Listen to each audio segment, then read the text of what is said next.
What are truck drivers really saying on their CB radios?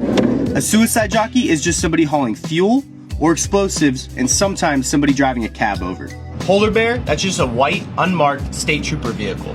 A local yokel, that's just usually a small town police officer. Kitty car, well that's just a school bus. Kodak, that's just a police officer with a radar gun. Now a chicken coop is just a weigh station, and if the big word's up, it's closed. If the small word's up, it's open. Bear in the air or pork chopper?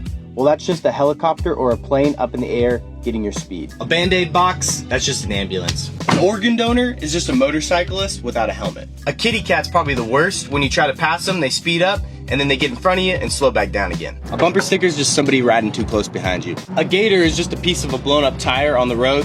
Check your tires. Everybody's least favorite, government juice, that's death. Motion lotion is engine oil, and go juice, it's diesel. Let me know if I missed anything in the comments so you'll never have to say,